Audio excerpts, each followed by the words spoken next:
All right. For this first problem, we have a cylinder, and the cylinder has a height of 43 meters and a radius of 15 meters.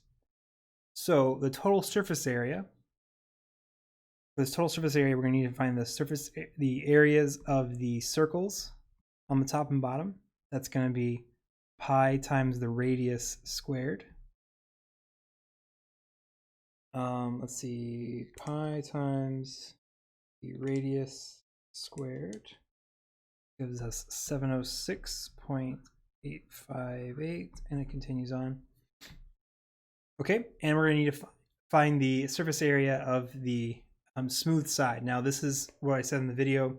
It's a lot like a sheet of paper that if you cut down the long way, you just get this long piece. And so one side of this sheet of paper is the circumference of the circle, and the other side is the 43 meters.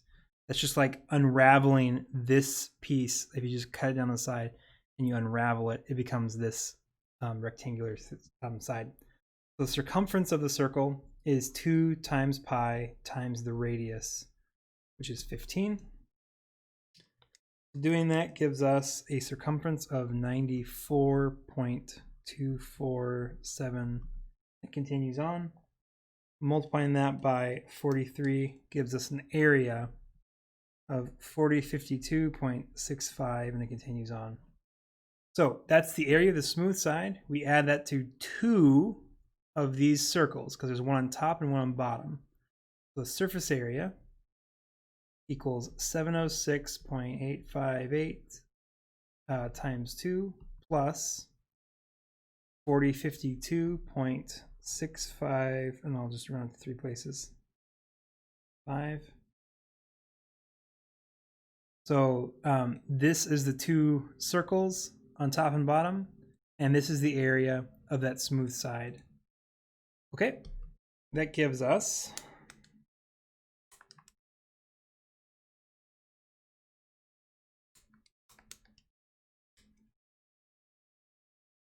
$5466.371. It says round to the nearest hundredth is needed, so 5466.37. And that's always in squared units. All right, the volume is going to be the area of the circle times the height. The area of the circle we already found is 706.858 times by the height of the cylinder, which is 43. So 706.858 times 43 gives us 3394.894. And the volume rounded to the nearest hundredth is 94.89. That's going to be in meters cubed. It's always cubed to that. Let's check the answer. All right, let me see what I did wrong here. Okay, yeah, I found what I did wrong. It says here round the nearest hundred, not hundredth, which is what I was rounding to. So the surface area rounded to the nearest hundred. That's this place right here. Look at this one. Is that 5 or greater? Yes, it is. Gonna add 1 and then drop these numbers and just replace them with zeros. The decimal you always drop. We get 5,500. That's what I have written here, 5,500. Okay, same idea. Look at the hundreds place. Is that 5 or greater? Yes, it is. Add 1.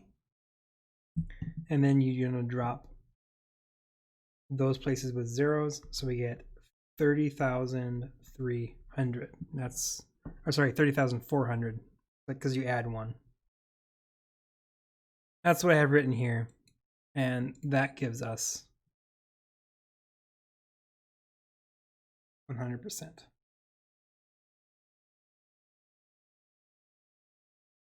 Okay, lateral surface area and volume of the cone. Lateral surface area is just the volume or the surface area of the cone part, not the base. We're going to ignore the circle. We're just going to find the area of the cone part. The volume is still the same. Now, I gave you formulas. If you watch the video, I gave you formulas for this. because there's not really a good way of showing it. The surface area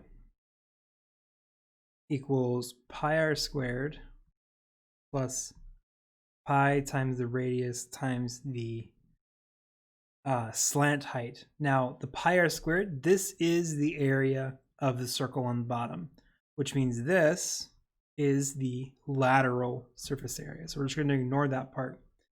We're going to find the lateral surface area is pi times the radius times the slant height. We do not have the slant height, so we have to find it. The cone looks like this if you look on the side of it. Let me draw a better triangle.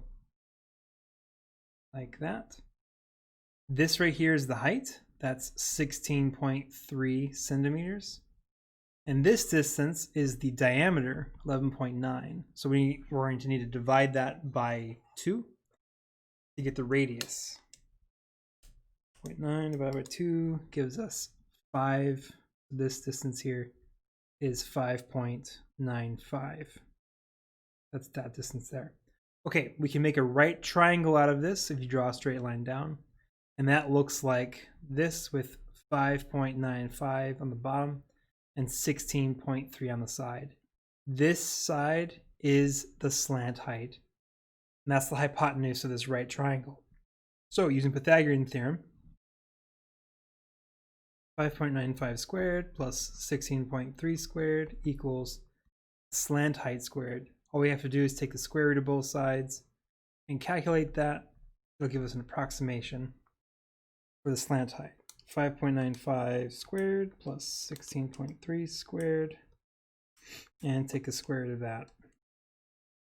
I'm getting 17 point, I'll just do two places. This gives you 17.35. That's the slant height. Therefore, the lateral surface area, the radius is 5.95, and the slant height is 17.35. Plugging those things into our formula gives us 324.31. It says round to the nearest whole number as needed, which is 324. That's an area, which is going to be in squared units. Now the volume is 1/3 pi times the radius squared times the height. The radius is 5.95 and the height's given to us as 16.3. Okay, 1/3 times pi times 5.95 squared times 16.3. You get 604.2. It's really just 30. But it doesn't matter because it says round to the nearest whole number, which is 604. Now volume is always in cubed units. And that's correct. Okay, last one. A conical oil cup with a radius of 6.2 centimeters is designed to hold. Well, let's just draw a cone here. It's got a radius here of 6.2 centimeters. Okay, it says it's designed to hold 67 cubic centimeters of oil. So, in other words, its volume is 67 cubic centimeters of oil. What should the altitude of the cup be? So what should be the height? Well, the volume equals 1/3 pi times the radius squared times the height. We know what the radius is. We want to know what is the altitude, which is the same thing as the height, right? That's altitude, which is the same thing as height. You know what the volume is as well. So 67 equals 1/3 times pi times the radius squared times the height. Well, we can simplify all the numbers here. This is all, we can just multiply all those together. 1/3 times pi times 6.2 squared gives us 67 equals 40.2543 times the height. And to solve this, this is just a one-step equation. Divide by 40.2543.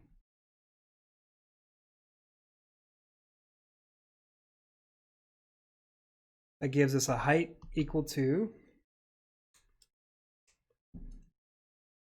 it says round to the nearest tenth, so 1.7.